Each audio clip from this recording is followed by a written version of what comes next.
न्यायप्रिय राजा और चतुर किसान। बहुत समय पहले एक छोटे लेकिन खुशहाल राज्य पर राजा धर्मराज का शासन था। राजा अपनी न्यायप्रियता और सरल स्वभाव के लिए प्रसिद्ध थे। वे हर दिन अपने दरबार में प्रजा की समस्याएं सुनते और उनका समाधान करते।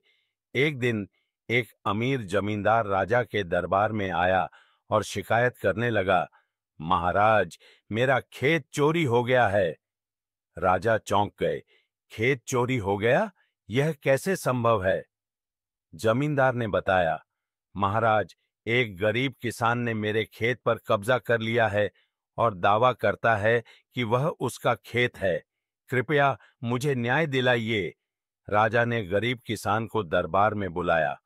किसान ने हाथ जोड़कर कहा, महाराज, वह खेत मेरे पूर्वजों का है। जमींदार ने झूठ बोलकर उस पर कब्जा किया था। अब मैंने अपना खेत वापस लिया है। राजा ने सोचा कि दोनों अपनी बात पर अड़े हुए हैं। उन्होंने मामले की सच्चाई जानने के लिए एक योजना बनाई। अगले दिन राजा ने दोनों को खेत पर बुलाया और कहा, खेत किसका है, यह साबित करने का सबसे अच्छा तरीका है कि जमीन से पूछा जाए। सभी हैरानी से राजा को देखने लगे। राजा ने सैनिकों से कहा कि खेत के बीच में एक गड्ढा खोदें। फिर राजा ने किसान और जमींदार से कहा, जो भी इस खेत का सच्चा मालिक होगा, जमीन उसे जवाब देगी। यह सुनकर जमींदार हंस पड़ा और बोला, महाराज, जमीन भला क्या जवाब देगी? लेकिन किसान गंभीर था। उसने झुककर खेत की मिट्टी उठाई और अपनी आंखों से लगाया। उसने कहा, महाराज, यह जमीन मेरी आत्मा का हिस्सा है। यह मुझसे कभी झूठ नहीं बोलेगी।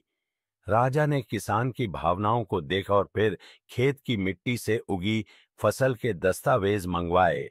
उन्होंने पाया कि खेत पर किसान की मेहनत के निशान थे। राजा ने फैसला सुनाया, यह खेत इस किसान का है। जमींदार ने झूठ बोलकर इसे हड़पने की कोशिश की थी। उसे दंड दिया जाएगा।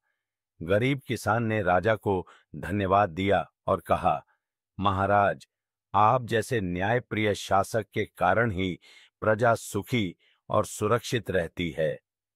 राजा ने मुस्कुराकर कहा, हर इंसान को उसका अधिकार मिलना चाहिए।